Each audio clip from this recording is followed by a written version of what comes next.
Hi, and welcome back to another episode of The Architecture of Health. I'm Deb Voisin, and this week my guest is Jeremy R. Hammond. He is an empowering independent journalist, and I found him on the internet during some wild times politically where I couldn't find a voice of reason. And Jeremy is that person that I found. Hey, Jeremy, welcome to our show. Well, thank you for having me on. So, my first question is, and I know the answer, but the audience doesn't, is why do you call yourself an empowering independent journalist and not just independent journalist? Well, because most of what the mainstream media does is to deceive people, and we're constantly lied to by the government and the mainstream media. And so people don't have the knowledge they need to make right choices in their lives. And so I want to empower people with the knowledge to be able to make right choices and for us to collectively move forward towards some kind of civilized society, right? I mean, I would like to see humankind become civilized. And so, I'm really in a sense, there's supposed to be objectiveness in journalism, and I try to be objective in terms of facts and presenting information accurately and honestly and openly. But I'm also an activist. I want to see us moving forward toward I think about really what motivates me is I think about what kind of world I want my son growing up in. And this isn't it. And I want to see that world. I want to help create that world. And so that's my aim. And that's my overarching goal with all of the work that I do. Yeah, and you don't have perverse incentives from giant corporations that will limit the narrative. And Jeremy, I found you at it when there was a lot of controversy around vaccines and vaccine mandates. I shared with you before we started podcasting that my own experience of not even being able to see vaccine injuries in my own son until natural health expert after natural health expert after natural health expert pointed out that someone in his condition at the time with autoimmune disease was very susceptible to vaccine injury. And that was the last thing in the world I would have thought. It was a shattering paradigm change.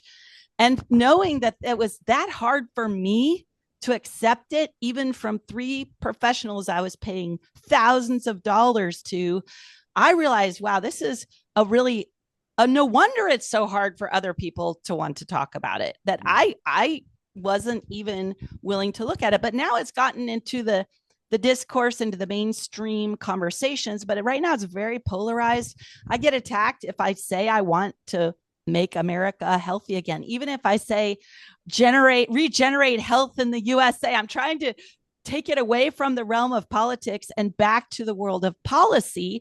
So I wanted to have a conversation with you today to see, like, what do you think are at the policy levels are some of the things that could make our whole tribe healthier? Well, I mean, the simple answer to that question is just get that government out of the business of our health in the first place. I mean, I think all of the government's intervention into the area of healthcare and medicine and pharma, it serves the industry, like the pharmaceutical industry, at the expense of public health. And I don't think the government should be involved in any of this whatsoever. And I know people will disagree with me on that, and they see that there should be some role in government, but I honestly think we'd be all be better off without the FDA, without the CDC, without the NIH. And because one of the things that I think people don't understand is, we're told to trust the science, but the government doesn't communicate what the science says, and the media don't communicate what the science says. And this is one of the key lessons that I learned after my son was born, and I started deeply researching the medical literature, applying research skills I'd acquired doing journalism to just being able to make choices for ourselves as parents. I mean, I didn't do that as a journalist. I was just doing it as a parent. And so one of the key lessons that I learned was like what the government and the media say that science says about vaccines and what the science actually tells us are two completely different things. And so after a while, I got to a point where I kind of had accumulated so much knowledge about vaccines and that issue that I kind of felt compelled to start sharing that information because I was very focused. I mean, very early on, for most of the time I was writing and doing journalism, I was focused on foreign policy.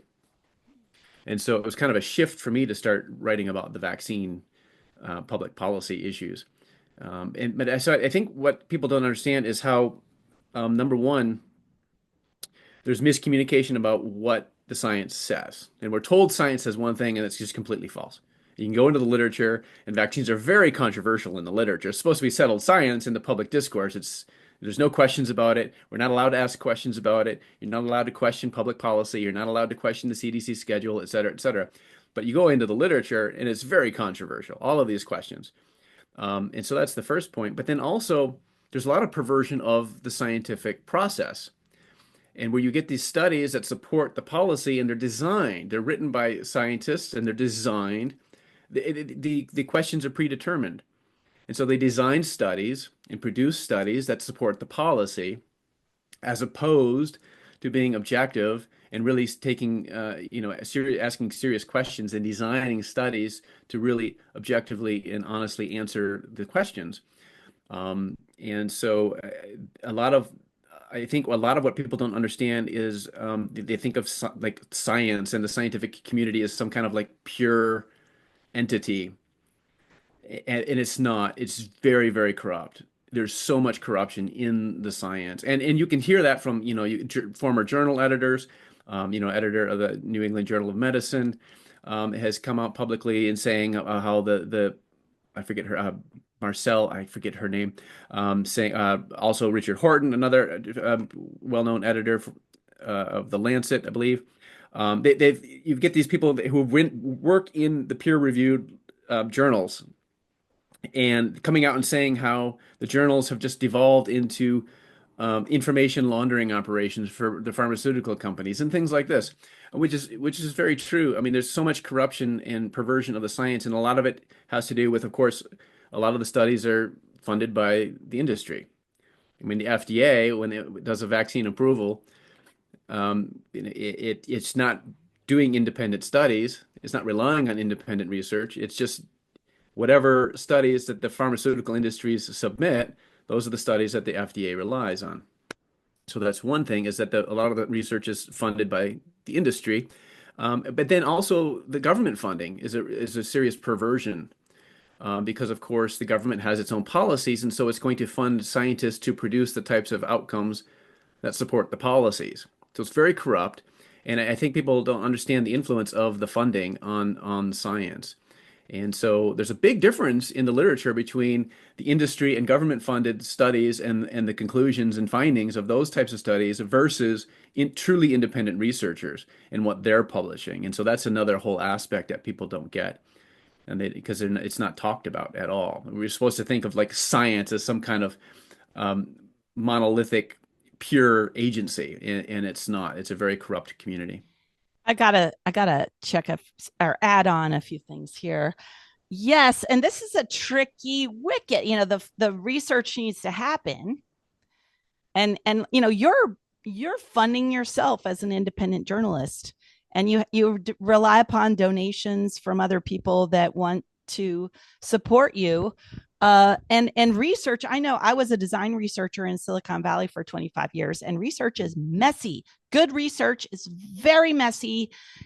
And natural experiments often have much more true to life outcomes than these highly controlled, an attempt to create a highly controlled study, at least in the design realm, where we aren't going to kill people if we get something wrong, but we are going to annoy a lot of people.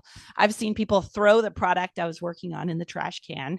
That's why they hired me. They couldn't figure out why were millions of people so angry.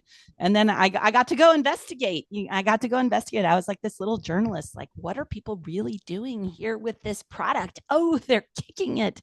They're throwing it in the garbage, and then figuring out what was going on. So we have a lot in common in terms of, and those are the tools that I used when what the doctors were saying wasn't matching up at all to my experience.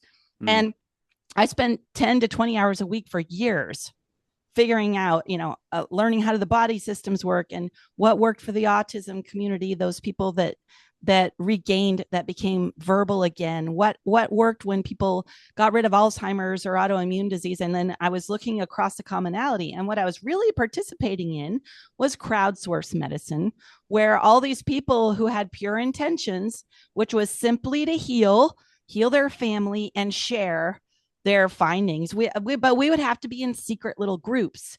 Like there was a group of 10,000, and our group might have even gotten canceled by Facebook. I can't remember, but we would share like, oh, I tried this, and then I tried that, and we were all, a lot of us, spending a lot of money with naturopaths and acupuncturists and all these different kinds, and regular doctors and GI people, and we were sharing results and getting a real cross a look across many disciplines at what was really working, and detoxing and nourishing were working. Hmm. And whether the toxins came from an injection because it has no filters, you don't have the nasal filters, the lung filters, or the digestive juice filters, whether it came from that, or whether it came from a fluorescent light bulb breaking, or it came from a well tainted with arsenic, the theme started to become clear. But that is only because we were at our wits' end. It's too bad. Well, and I think down the way, this crowdsourced medicine thing, I think there's something to it. But honestly, the amount of intentional distortion of our ability to reach each other, find each other, talk about this. I remember in one of the groups, a lot of us were signing a whitehouse.gov under Obama saying, hey, we want to make sure nationally vaccine exemptions are a possibility. And we got up, we were all counting, like, I'm going to go check how many. We're all sharing and counting. Oh, it was at 95,000 when I was there. It was at 107,000 when I went there. We're watching it and we're celebrating. It's like a few from 150,000, which is when they have to take action, and they deleted it. Hmm. Yeah. So we're really fighting against some powerful forces. Hmm. And the good news is actually we're meant to be healthy and resilient, and there are a whole bunch of things that we can do when we get at really high quality information. But here is a question. I mean, because I know people are fearful that, for example, right now, RFK Jr. is the Health and Human Services Secretary. I know people who have been happy with medicine. They just want to be told what to do. They'd rather just, they're trying to help their collective good. They want to get their shots so that they're contributing to the health of the tribe. And and what and they want research. They want to feel like there aren't going to be any harsh, wiping away of all the things that are good, and the good things that high quality research can do. And yet we have this funny dystopian thing going on. Where is the independent research? Who is doing the independent research? And is there a country? Like, I know the politics of healthcare in Europe is really different with the socialist overlay than our weird crony capitalism, where it's not capitalism. Hmm. It's highly subsidized. Toxic things are highly subsidized by taxpayers, and then we pay on the other end for the cancer because we're eating the glyphosate that we subsidized in the GMO corn, and then we get cancer, and then we're paying again. Where are the things that you found besides your own and including your own research, that work? Well, it's such a big question. The most immediate example of independent research that I want to highlight would be the topic of my book, The War on Informed Consent. Because you have this example of Dr. Paul Thomas, a heroic physician out in Oregon, retired now, forced out of practice, who was honest enough with himself to ask himself the question of whether, because he went into, he graduated from medical school, went into a practice, and doing all the things he was taught to do, including vaccinations, according to the CDC schedule. But he began to question that, and he began to wonder whether what he was doing more harm than good. And so he was kind of one of those individuals who was, number one, willing to ask himself that question, because there's a lot of cognitive dissonance in confirmation bias that is just a part of human nature, that people don't want to consider that possibility. A doctor is trained and they think like, I'm doing good, I'm helping children, I'm doing what I'm supposed to do, and they will never even ask themselves the question of, is this possibly harmful? So he's one of those rare individuals who asked himself that question, and then he began to research and take an honest look at that, and he came to the conclusion that vaccines um, are harmful. And so he wrote a book called The Vaccine Friendly Plan. which challenged the CDC's schedule. And I forget which year that book was published, but now he doesn't even stand by that book anymore. He's got a new book called Vax Facts, which is even more highly critical, because he says that the vaccine-friendly plan was not friendly enough. And one of the goals of that basically was like, okay, let's space out the aluminum-containing shots. Let's reduce the amount of aluminum that children are exposed to cumulatively, and so on. But anyway, so he had done, so the Oregon Medical Board went after him for challenging the dogma on vaccines publicly. And also, he left his group practice and he opened his own practice, basically grounded on the concept of informed consent and allowing parents to make their own choices about vaccinations and just giving them the information they need to be able to make a reasonable choice on an individual basis, because it has to be an individualized risk-benefit analysis for every vaccine and every child. There's no one-size-fits-all solution, and that was his approach. But of course, the state medical board did not like that. They want physicians and pediatricians to vaccinate according to the CDC's schedule strictly.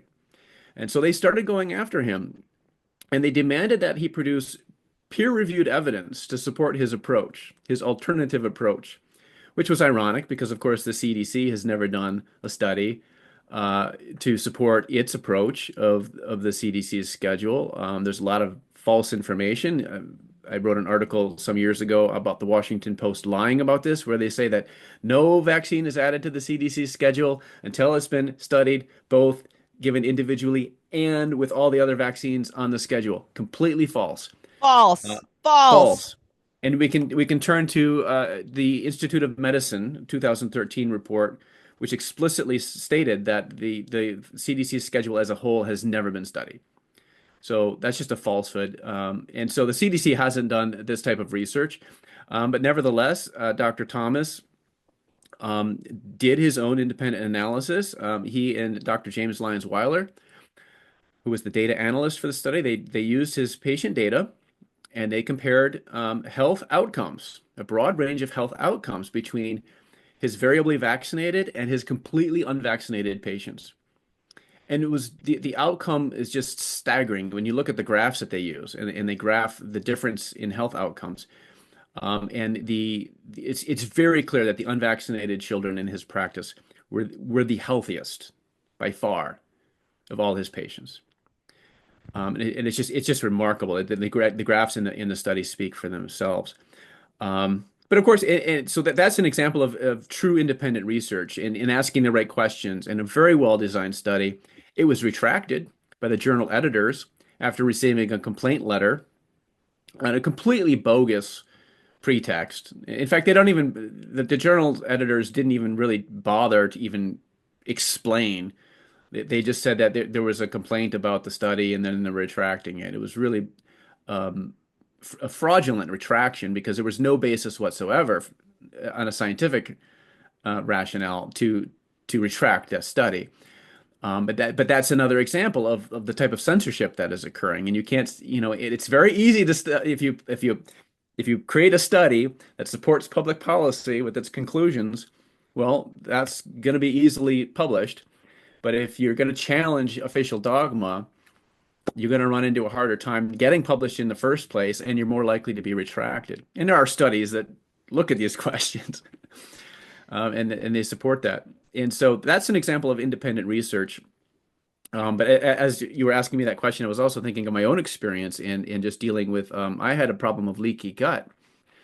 And I had symptoms. I didn't know what was causing the symptoms, but I started getting weird itchy skin rashes all the time. I was itchy all the time. I was just miserable. I couldn't sleep. And then I was getting like sleep deprivation and all the problems that arise from that. I started getting terrible migraine headaches where like I'd be out for days, all kinds of things. I didn't know what was going on with me. And I was trying to get help from doctors and they were less than useless.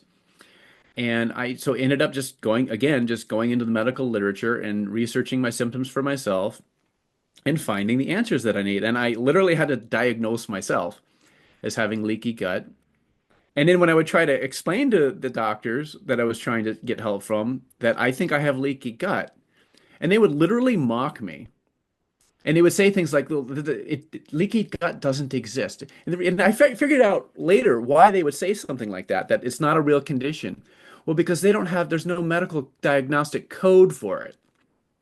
This is a problem people don't understand, is that the silos that body parts and conditions have to be put in it, that the lack of a systemic view, and Yes. in the movement restoration world, this is extremely problematic because the whole body is a tensegrous system. And just because pain shows up somewhere, wherever the pain shows up, that is not where the answer is. And leaky gut, the fact that you had itchy skin, that's your liver expressing some sort of toxin out because it's overwhelmed.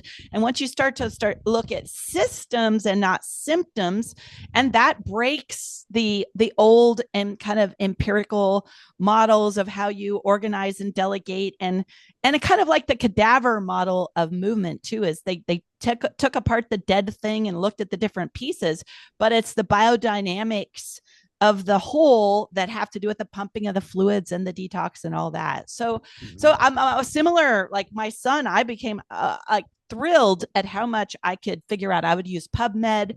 If there was a supplement I was thinking of using, I would go through all sorts of Amazon reviews. I would filter through those. Oh, same age, same condition. And then I would go to PubMed and research any studies there. And those, there are, like, I remember one being shocking when I found, oh, celiac disease cured by Saccharomyces boulardii. I'm like, why is this not everywhere? I was like, all you have to do is take this one probiotic that passes the acid levels of the stomach so it actually gets to the intestine. There are a lot of scammers out there selling all sorts of things that are, quote, natural. So having the internet as the ability to go even behind these media paywalls and behind these doctor paywalls. And one thing I wanted to highlight that you mentioned is that people don't understand, and I didn't understand until I was going against the system myself, was the doctors who spent hundreds of thousands of hours and dollars they will lose their license when you push back against this. In fact, the first guy who, and I try to explain to people, and they don't want to hear how dysregulated everything is, but the guy who first found the cure for ulcers, for example, at the time, the medical intervention was to cut half of the stomach away. And he said he had done this experiment with a certain kind of bacteria. And he was like, oh, let me try this. And he gave himself an ulcer. I don't know how he did that. He gave himself an ulcer. And then he fixed it. And he was like, guys, stop mutilating people. I've got it here. I'm going to make an ulcer in myself. I'm going to get rid of an ulcer in myself. He's like, it's a bacterial thing. And he was banned from practicing medicine. I think it was in Australia. He was called a crazy whatever because it made all these doctors look so bad. Mm-hmm. And he ended up getting picked up by the National Enquirer. And some of you are too young to remember. That's like that trashy little magazine at the grocery store that talks about Oprah saw UFOs, right?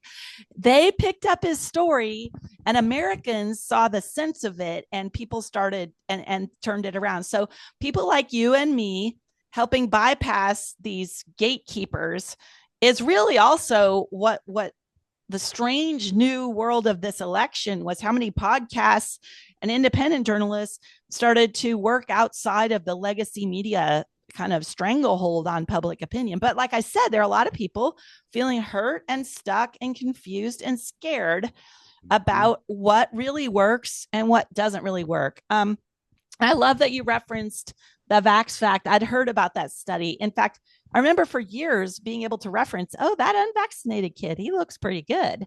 And it's people just looking for one type of negative health consequence was part of the problem, I think.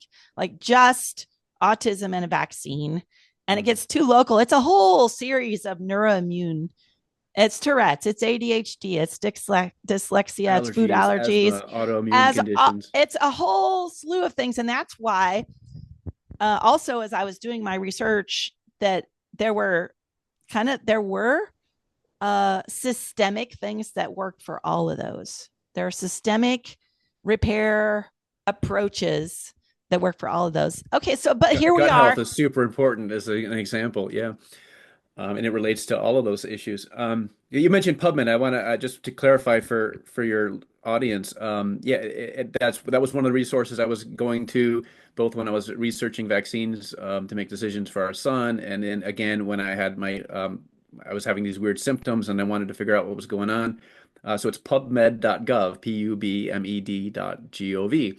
pubmed.gov. So just so people know that that's a resource that's available, and a lot of times you can read full studies there without a paywall. Sometimes you only get the abstract, but you can at least kind of find out what information is out there in the studies that are available, and that's a great resource to do your own research.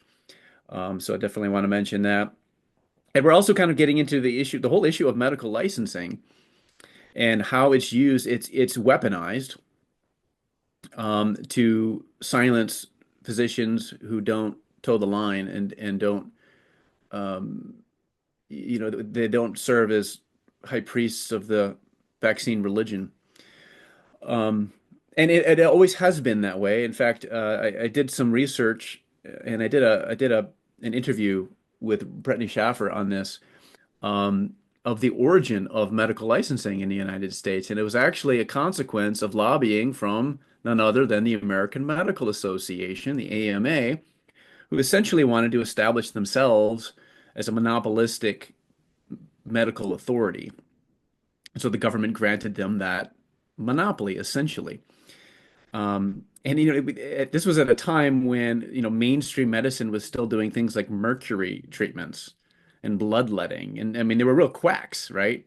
But all the doctors who were taking a holistic, natural approach to things and doing herbal remedies and things like this, homeopaths and naturopaths and so on, they were the enemy. And there were just too many doctors in the country. And so the AMA wanted to eliminate the competition. And so they used it by lobbying the government and getting the government to establish the regime of medical licensing. And that's how they were able to keep out people, out of the practice of what they defined as the practice of medicine. And so it's always been that way from the beginning that medical licensing has been weaponized. It was weaponized from the start. And we see very clear examples of how it's used to silence dissent and to really make sure that the pharmaceutical industry has their interests taken care of at the expense of public health. With the delicensing of Dr. Paul Thomas, them going after, and there's other examples, going after Merrill Nass. Other doctors have lost their licenses for doing things like treating people with ivermectin for COVID-19 and things like this. So the regime of medical licensing is itself another example of how the system itself is designed not to produce the outcomes that we think. It's not really designed to be geared towards good public health. It's all about these special interests. And so when I talked earlier about, the corruption within the scientific community, also in the medical community, it's absolutely corrupt to its core. The whole system is not designed to do what we think it's designed to do.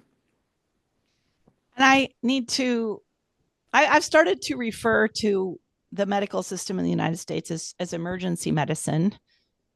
And that's it. I don't call it anything else because there's not a lot else that it does.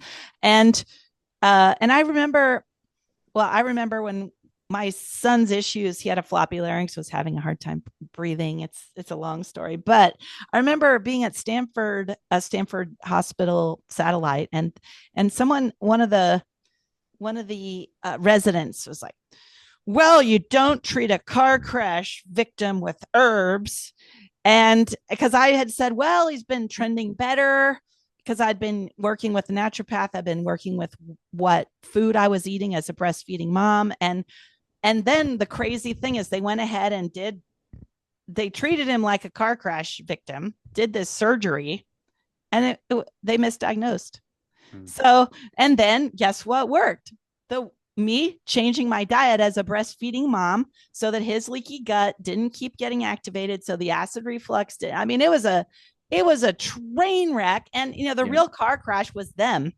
And I'm sorry, guys. I know a lot of smart doctors doing their best. I know there are a lot of lovely people, a lot of lovely nurses. But I just want to say, I'm not sure how we're going to shift, except that, as the old paradigms die, new things start to grow.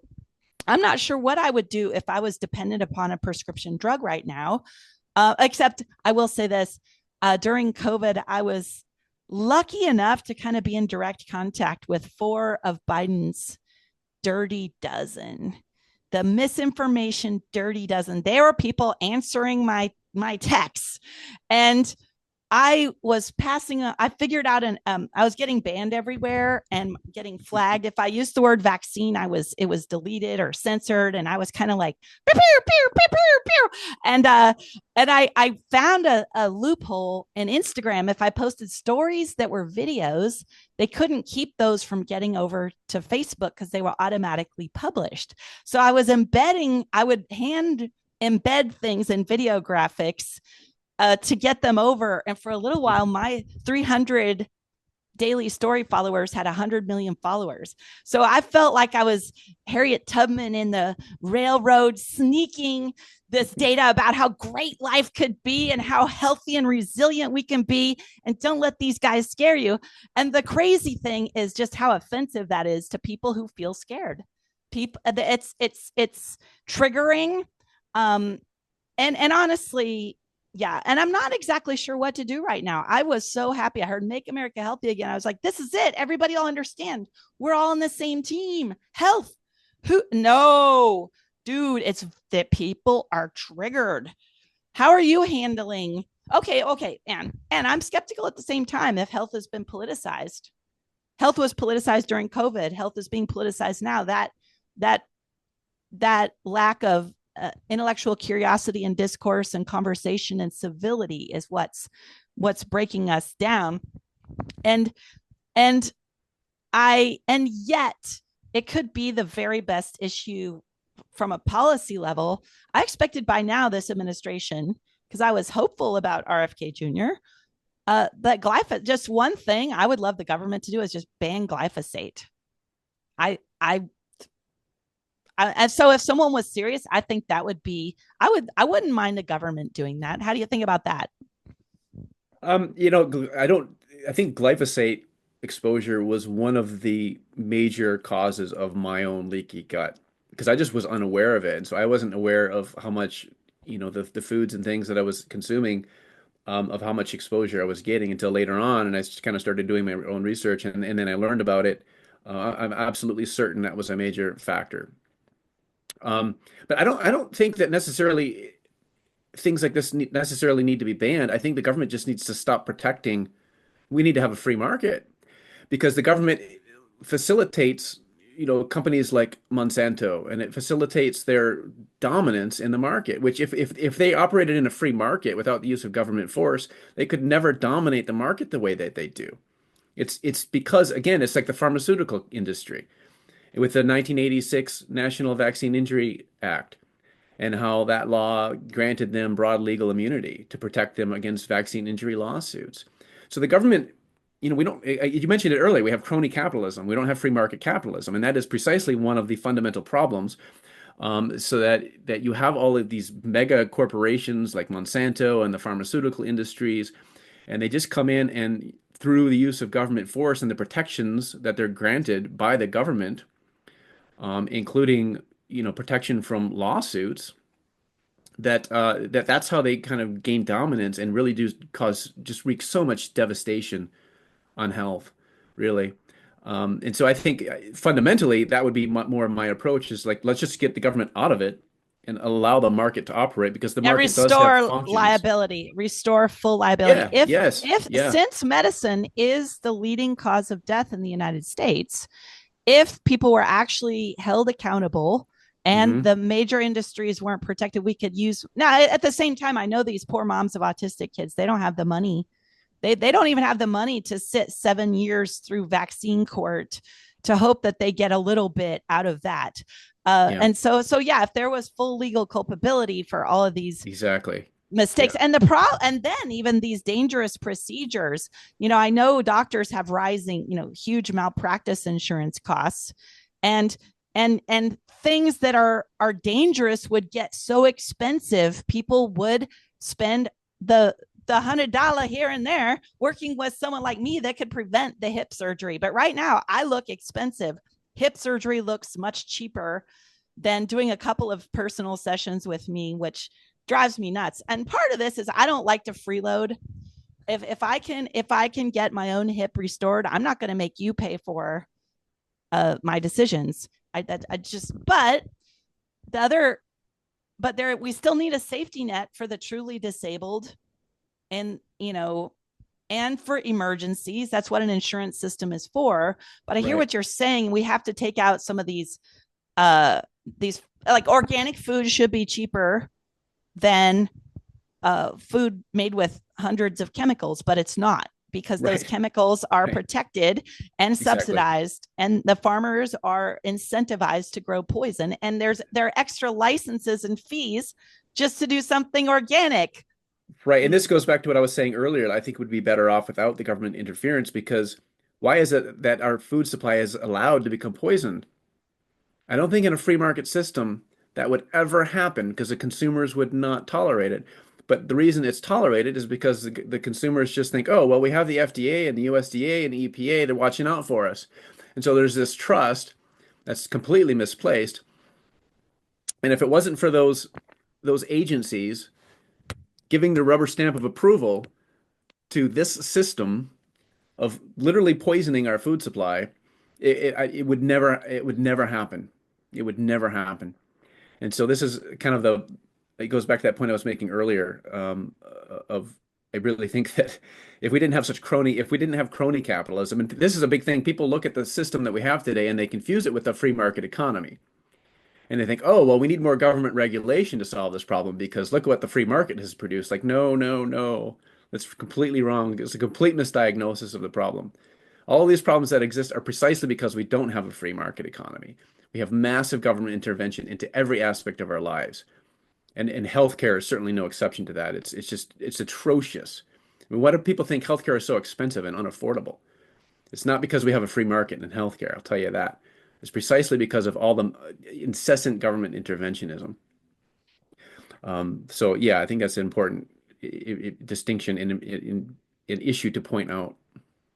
And to build on that, until I traveled to other countries, like in Mexico, we needed to see some specialist, and we paid $20. And yet this label we put on, oh, that's not a first world country there behind. No, it was very civil. It was lovely. We had a great experience. And yet I wonder, where are the models? Where is an expression of these models that work better? Where Oh, does I it don't know. exist?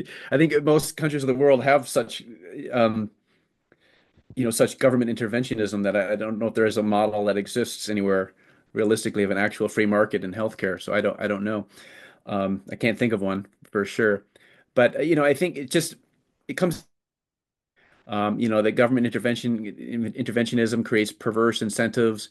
An example being, let's take Obamacare and how it incentivized, um, basically what the concept was, well, we're going to take younger, healthier people, and have them subsidize the costs for sick people, things like this, which obviously that's part of the idea of insurance, but then you want to make it mandatory.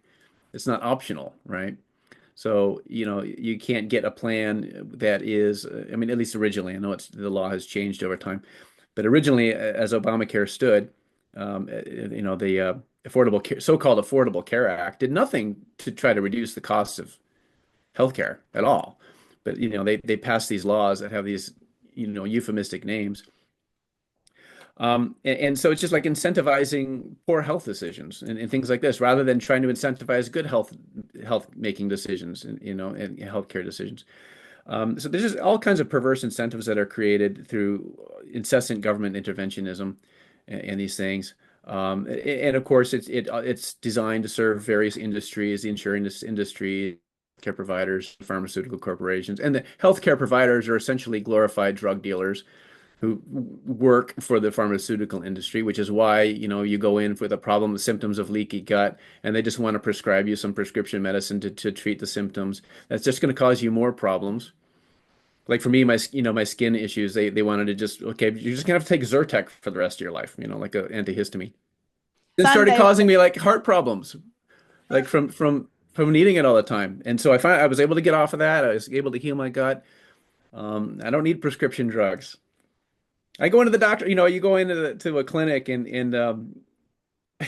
it's like the nurses are shocked that it's been a while since I've been to a clinic, but that I'm in my mid 40s. I'm in 48 now, but at the last time I had this experience, they ask, what prescription medications are you using? And like, I don't have any prescription medications. They're like, oh, wow, that's pretty good at your age, no prescription drugs. It's like, why is that such a shocking thing, right? I heard something like the average American is on multiple. It's like 80% of Americans are on multiple prescription drugs, and I Even the remember, kids. yeah, and I remember a physician telling my then 3-month old, or me and my 2 or 3 month old, oh, just take this acid reflux med. And I said, well, for how long? Like, what's the plan here? And they're like, and Yeah, meaning possibly forever. And then I right. saw a child. Thank goodness I saw a child that week who was 6, and he had started that acid reflux medicine when he was a baby, and he had pallor. He was the most pale, sad looking kid. I was like, no, we need our digestive juices to break down food, because you're kicking the can down the road. Then it's going to be more catastrophic the next thing, where you ignore your body's needs. The same with the Tourette's. Like, I'm Yeah. fortunate, I'm happy my son's body would do something weird, and we have started to listen to it. We didn't override and numb and hide the symptoms. We listened, Mm, like, okay, right. oh, we bought a new car. Oh God, new cars and airplanes are filled with fire retardants. Fire retardants are toxic. Oh, memory foam is toxic. Oh my Lord. So, and at one level, however, I will say that when we would go to other countries, for example, going to France, we would have a much easier time, because we didn't have to worry about the food. It wasn't this weird industrial gluten. It was these, had antiquity behind the sourdough process. Didn't Wasn't filled with this fake enriched heavy metal crap that's Mhm. iron fortified. And things were always just a little easier. The clothing didn't have mercury and other weird stuff in it, and just life seemed, and I can't tell how much, but they're a socialist government where healthcare is included. And so it's hard to really tell. But I will say this. I remember 20 years ago reading, even in Time magazine or something, they were just talking about how these inflated healthcare costs are just out of control. This is 20 years ago. And how even then an emergency room Tylenol or something, which I know now is stupid and toxic.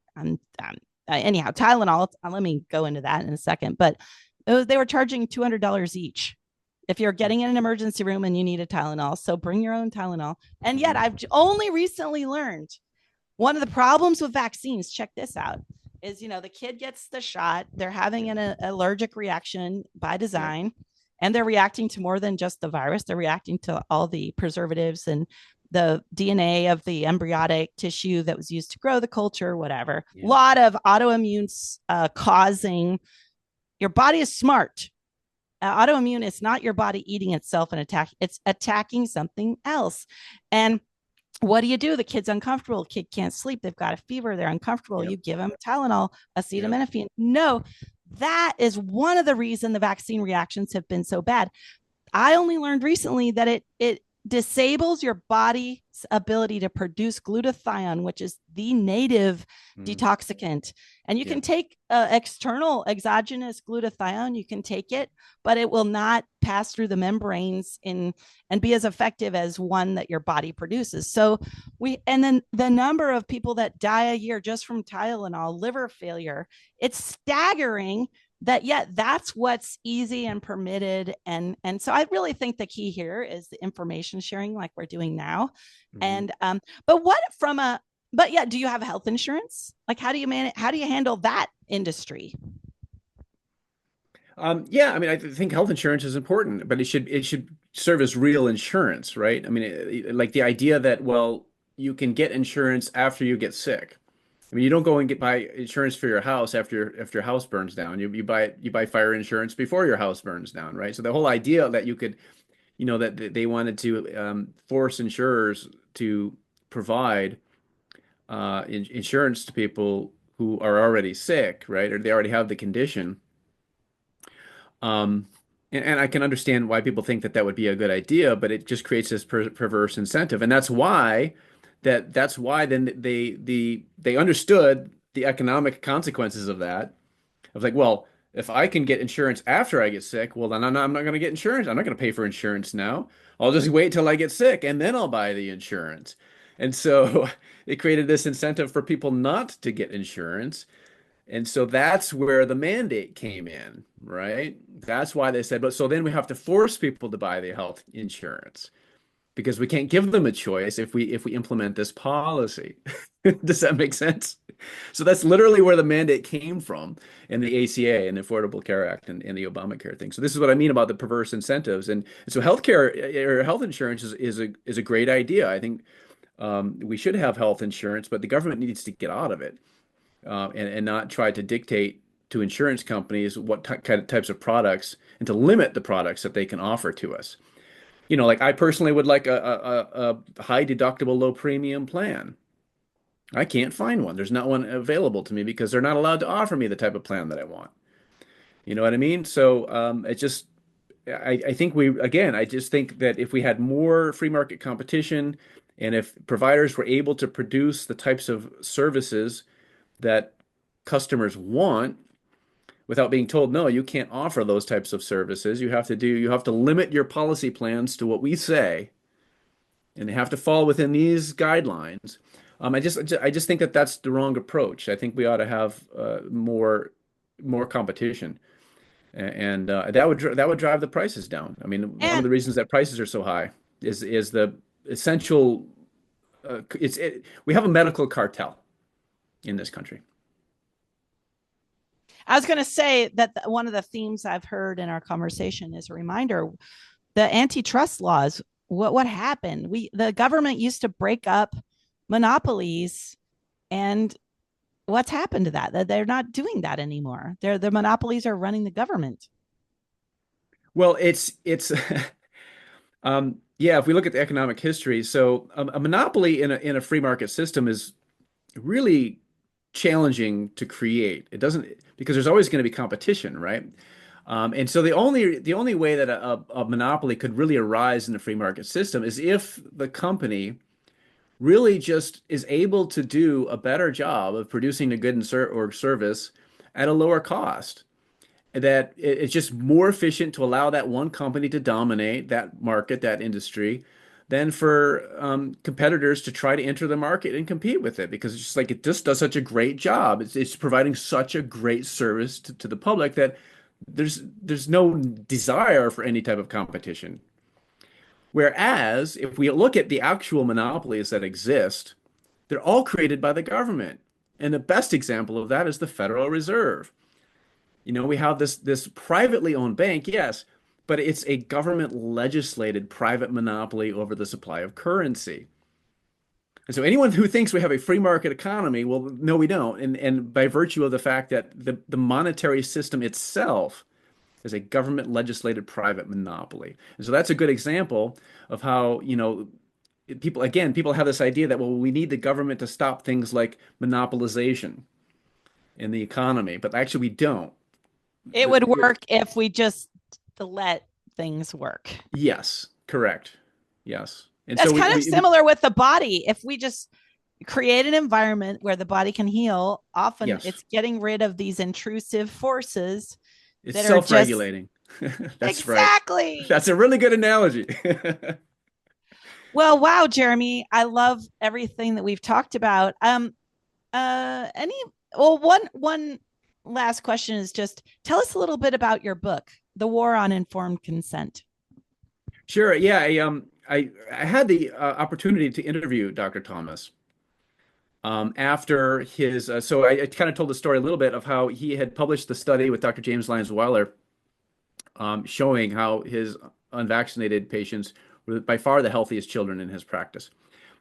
Within days of that study being published, the Oregon Medical Board held an emergency meeting and emergently suspended his license. And so after that happened, I had the opportunity to interview him, which kind of became the basis for the book. And so in it, I just tell his story. I give some of his background, how he went to medical school, his story of entering practice, doing medicine the way he was taught, doing the CDC schedule with children, and then he witnessed in his own practice four different children, um, like one at a rate of like one per year, just like regressing into autism after vaccinations. And so after the fourth time this happened, he was just like, just questioning himself again. As I mentioned, he's that type of individual where, really beginning to question whether he was doing the right thing by vaccinating these children. And so that kind of led him on this path of research and awakening and awareness.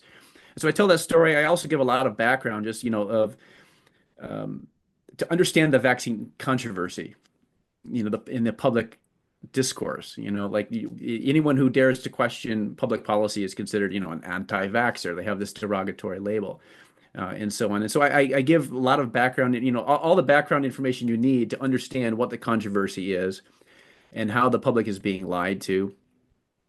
For example, the story of how the CDC's schedule throughout the 90s was exposing infants to cumulative levels of mercury in excess of the government's own safety guidelines and things like that. And how they try to then cover that up and they whitewash it. And they say, well, we remove the mercury just as a precautionary measure, even though there was no evidence of any harm. Well, so they completely omit the fact. Like if you go to the CDC's webpage about the history of the removal of thimerosal as the mercury-based preservative, that's the name of it, and they say it was phased out of most vaccines around the turn of the century. For no other reason than that, just like we just thought that would be a good thing to do, out of the goodness of our hearts. It's like, well, they don't tell the story of no, actually how the CDC schedule was exposing infants to cumulative levels in excess of the government's own safety. They leave that part out, right? They don't talk about that. Like just pure recklessness, right? Like criminal irresponsibility. Because they kept adding more and more mercury containing vaccines to the schedule without ever asking the question of whether that would be safe to do. They never even bothered to ask the question, which tells you where their interests lie. Again, they don't serve public health, they serve the pharmaceutical industry. So anyways, so it tells that whole story, and it gives all types of background like that. The whole Wakefield episode is touched on in the book, and I explain how the fraud that we're told in the media. I mean, the true fraud in that story is the narrative that we're told by the mainstream media of how this Dr. Wakefield published this 1998 study in the Lancet, and then how it was fraudulent and it was retracted, and that whole story is the fraud. And so I go into that, and so there's all kinds of background information as well about just the controversy of vaccines. And it goes into detail about the study that they produced, showing what a good study it was. It was really well designed. And there's other studies that have also looked at, vaccinated versus unvaccinated, which the CDC won't do. And I document in the book the CDC's refusal to do the study that parents are demanding. Like we need to have studies comparing long-term health outcomes, including all-cause mortality, between children who are vaccinated according to the CDC's schedule and children who are completely unvaccinated. That's the type of study that we need to be doing if we want to understand the effects of vaccines on health. And they won't do those studies. And I mentioned all-cause mortality there because, vaccines can have what are called non-specific effects. That's the term for it in the medical literature, which could be beneficial, it could be detrimental. And the most infamous example of a detrimental non-specific effect is that of the diphtheria, tetanus, and whole cell pertussis, or DTP vaccine, which was phased out in the US, but still widely used in developing countries, which is associated with an increased rate of childhood mortality. And the explanation for that, according to the top researchers into the field, is that it detrimentally affects children's immune system in such a way as to, even though it might protect them against the three target diseases, it it detrimentally affects their immune systems in such a way as to make them more susceptible to other diseases. And so they're dying from other diseases at a greater rate than if they hadn't received the vaccine at all. Okay, so it's negative impact on mortality among children. And this is true generally for all what they call non-live vaccines, which generally are the ones that they put aluminum adjuvant in. And while they were phasing out mercury from except the flu shots, the multi-dose vials of flu shots still contain the mercury. And then they're adding more schedules with more vaccines to the schedule that contain aluminum. And so, and they also started recommending flu shots not only for children as young as 6 months, but also for pregnant women. So pregnant women are getting dosed with mercury still, and then giving birth, and then and then yeah, the so-called non-live vaccines tend to have the aluminum, which is an adjuvant. So the mercury is used as a preservative, right, to prevent contamination.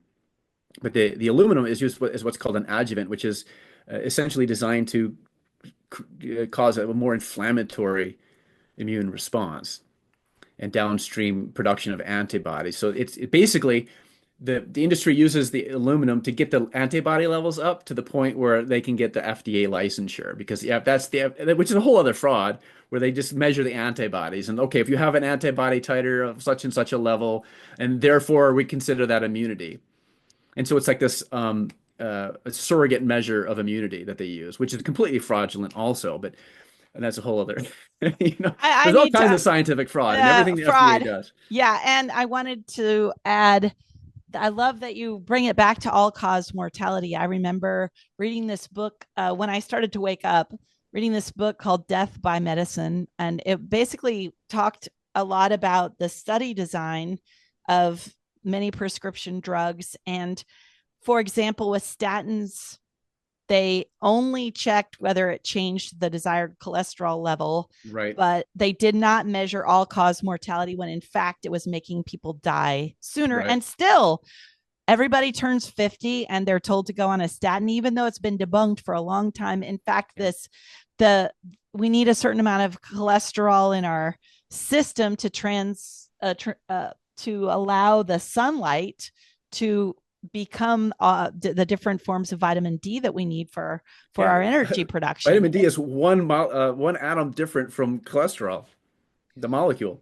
And this whole food pyramid being upside down, it's just the fraud. And then you talked a little bit about how Dr. Thomas talked about it's a case-by-case basis, the risk versus benefit for vaccination. And I wanted to say that, I was shocked, because people like me who are like, oh, my son's got autoimmune stuff, we got to do extra vaccines, when that was the exact opposite of what we needed to do. But I was lucky that I got in these large groups of collaborative researchers. Yeah.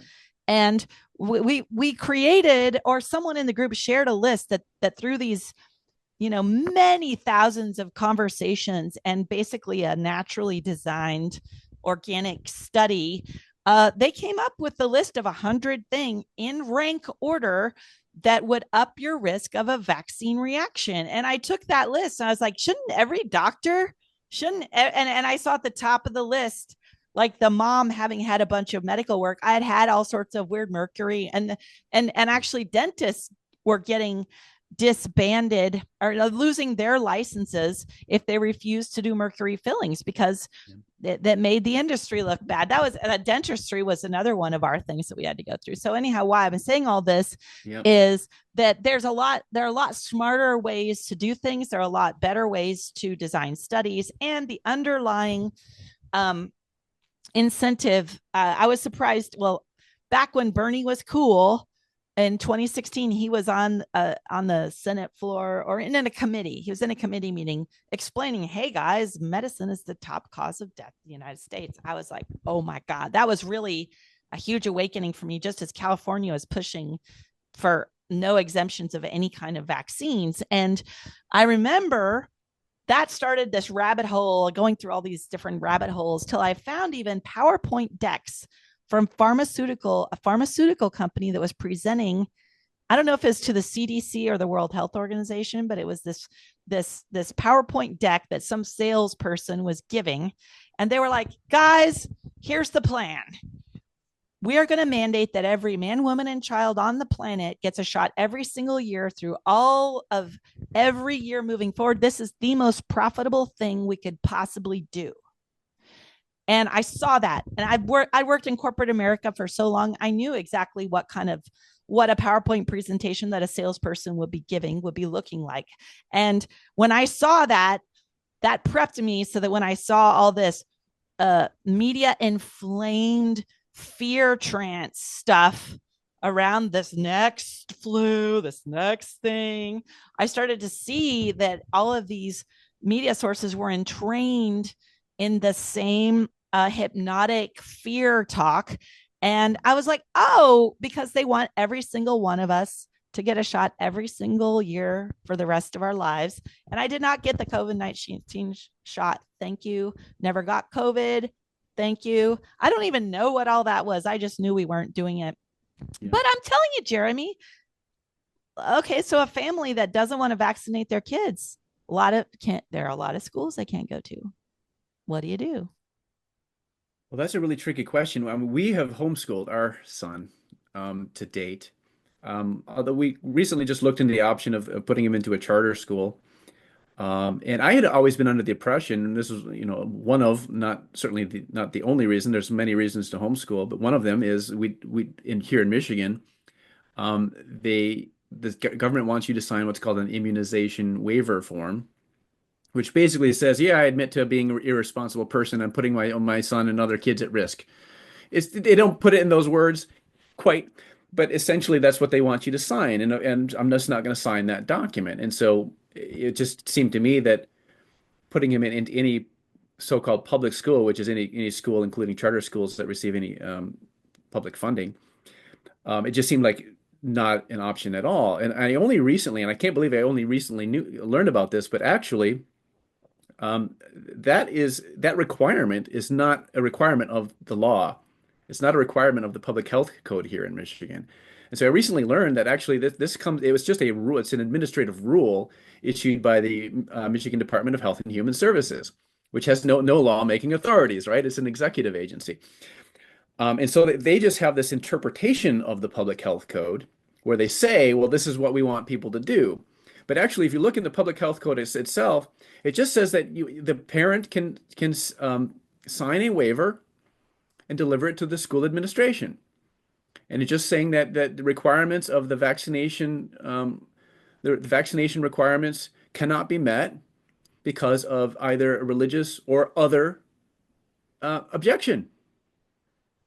And so the parent can just write a form saying, well, we object, and so therefore we can't meet the requirements and we're exempt.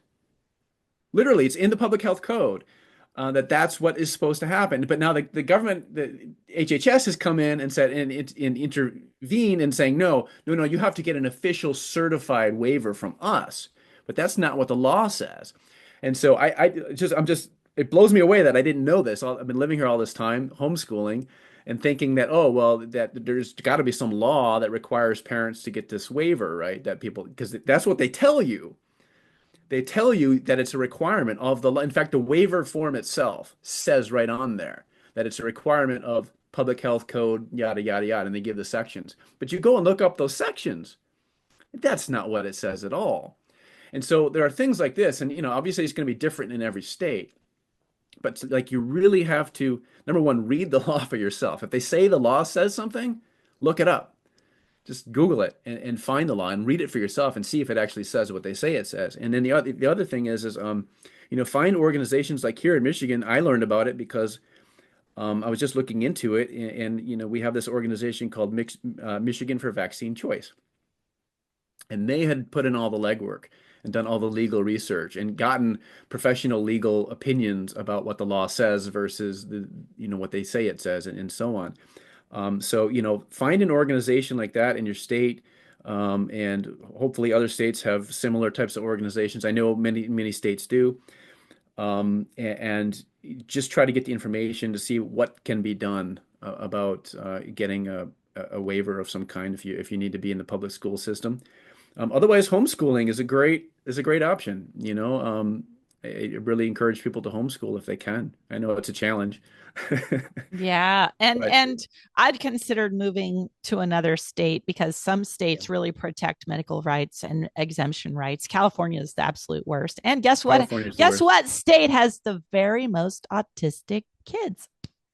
Yeah. Speaking of California. California, on that, I quote Richard Penn in my book, where he's literally, I mean, his concept of when a doctor writes a medical exemption.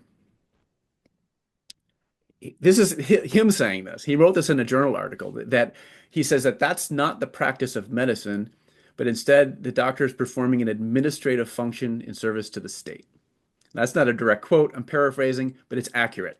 And you can get the direct quote in my book. And so like that's his concept. And so this is a really clear example of the medical authoritarianism, where like there's no doctor when it comes to vaccinations, there's no doctor-patient relationship. It's it's the doctor is simply fulfilling an administrative function in service to the state, and of course the state is is serving not public health but the pharmaceutical industry. And so that was just like a really stark, clear example of like the level of perversity of even the way that they think about healthcare and vaccinations and the role of doctors. And of course, we see them going after Kamala Harris makes an appearance in my book for going after Dr. Bob Sears for writing a medical exemption because the fact that the child in this case already had a severe vaccine reaction wasn't good enough for the state that wants to intervene. And so the doctors are no longer able to make those types of decisions, even though the doctors are the ones who know the patient, have the experience and the knowledge of the individual patient necessary to be able to make those judgments. And the bureaucrats, in the state capital have none of that specialized knowledge to be able to make those informed decisions. And yet, so the government itself is essentially trying to practice medicine without a license by intervening in cases like this and threatening and punishing doctors. And so it speaks to the whole perversity of the whole system and the absolute corruption. And so, people need to be aware of how the system actually works as opposed to how we've been indoctrinated into believing that we live in the greatest country in the world and, everything's wonderful. With the most expensive healthcare system, with the worst healthcare of all first world countries, with The with most the spent. the most spent on healthcare, the worst healthcare outcomes. And I wanted to add, I know a lot of the people that I know get vaccinated because they want to be, helpful citizens. They don't want to cause trouble. They don't want to get anybody else sick. There are all these great intentions on going along with the vaccination schedule. What they don't understand is that kid who had seizures or might get a heart attack or whatever, or have a full out convulsive reaction to a shot is still mandated if they want to go to college. I remember hearing about this kid. He had a deathly allergy to eggs and he had had horrible reactions to another shot before. And they weren't going to give, unless he got this one shot that had egg in it, they weren't going to give him his college degree. So they said, well, if you want your degree, you have to go threaten your life. You have to, sure, go get the shot in an emergency room. People don't understand the authoritarianism behind the lack of attention to health. And I think a lot of that is everybody's so afraid of communicable diseases. They don't understand how much of most modern health came from the invention of indoor plumbing until you go to West Africa and you see how sick everybody gets when you're pooping in a hole and you can't wash your Yep. hands. It, And it's I've a, seen it. Yeah. it's a fact that 90% of the decline in infectious disease mortality witnessed in the 20th century occurred before vaccines could possibly help to explain it. And it was all due to factors related to an increasing standard of living, including Running better water, sanitation, running water, yeah, toilets. refrigeration, nutrition, and so on. And so that's just a fact. And you can look at the decline in measles mortality, for example. Another thing, since you brought it up, people think that, oh, well, I have to get my vaccines to protect other people because we need to have herd immunity. Well, you can go through the list of vaccines on the CDC's schedule and recommendations, whether for children or adults. And a lot of them take the pertussis vaccine. They tell you, well, you need to get the pertussis vaccine to protect, the infants in the family or whatever. But they know that's not true. They know that to be able to confer herd immunity, a vaccine has to stop infection and transmission. And guess what? The pertussis vaccine doesn't, and they know it. But they still tell people the lie that you have to get vaccinated to protect people by creating herd immunity. And they Like know they it's lied not about true. COVID not stopping Same thing with transmission. COVID. The coronavirus, the COVID-19 vaccines were absolutely sold to the public on the basis of lies, as I was pointing out at the time and getting censored for it, Me too. because they were claiming that 2 doses was gonna confer durable sterilizing immunity, meaning that it was going to stop infection and transmission. That was the path out of the pandemic, was that they were going to confer herd immunity and end the pandemic. That's how they were sold to the public. Anthony Fauci and everyone else who was making that claim, they were lying through their teeth. It was a deliberate, willful lie because there was no scientific evidence to support that conclusion. The clinical trials were not designed to even ask, they didn't even ask that question in the clinical trials of whether they would stop infection. It wasn't tested. It wasn't a question that they looked at. So there was no scientific basis for these claims being made, and the design that the vaccine wasn't designed to stop infection and transmission. Because with a respiratory virus, to be able to confer to get to obtain sterilizing immunity, you have to have the natural exposure through your respiratory tract to be able to induce the mucosal immunity that stops the transmission.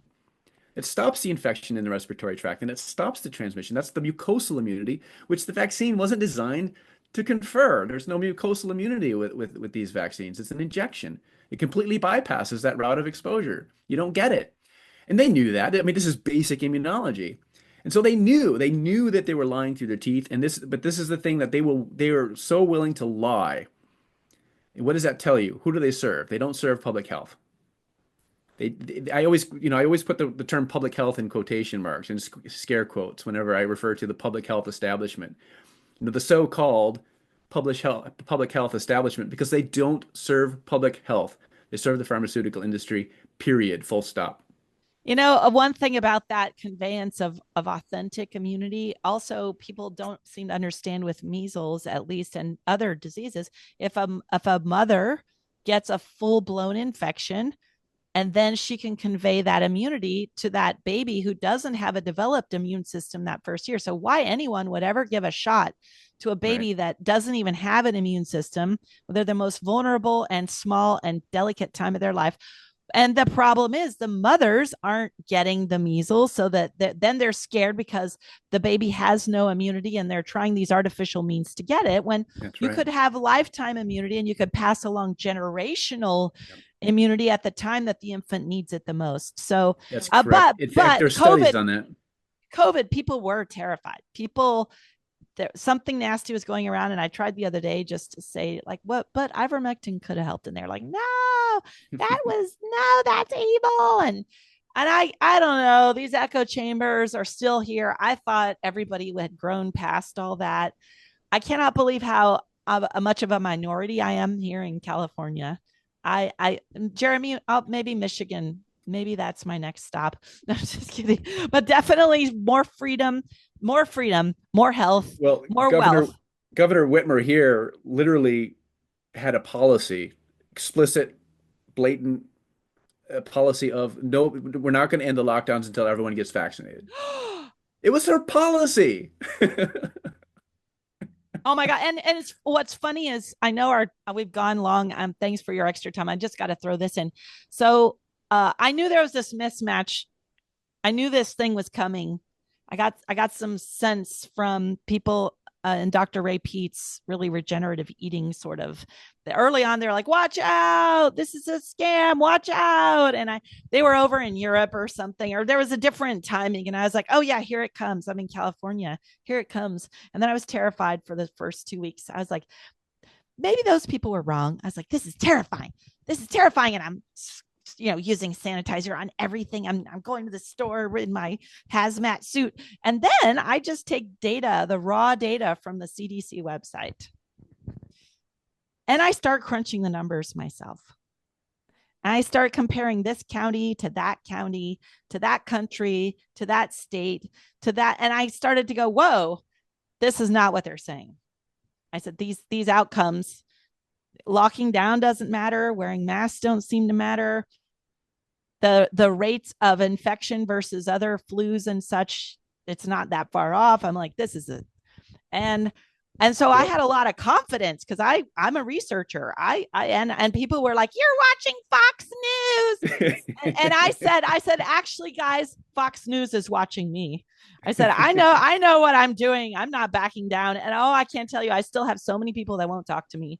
I can, but Jeremy, Yeah. we are standing for what's good. And I really want to thank you for your generous time. We're donating our time as researchers, as journalists, as parents that want the next generation to have a better life. And I saw this great quote the other day from one of my Instagram friends named Zuby. It was, whatever fights we don't fight now, where our children will inherit. Hmm. Yeah. If you want healthy grandchildren, or you don't want a whole bunch of crazy, uh, sad, toxic, sick people, our future will be brighter when we have more ethical health practices around medicine, public policy, whatever, restoring our medical freedom. Yes. We need medical freedom. We certainly don't have it.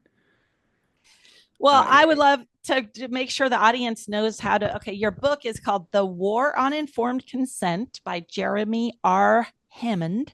Is that on your website or Amazon or? it is on Amazon, but you can order it through directly from me. I can sign your copy, and you can get a copy directly from me on my website, jeremyrhammond.com, for less than retail. So I encourage you to buy it directly from me. It kind of helps. It supports me better because I make almost nothing when Amazon sales occur, but I have a decent profit margin, even though I offer it for less money on my own site. So it helps me to just buy it directly from me. And I do want to mention that that book features a foreword by Robert F. Kennedy Jr., the current Secretary of Health and Human Services. So that's pretty cool.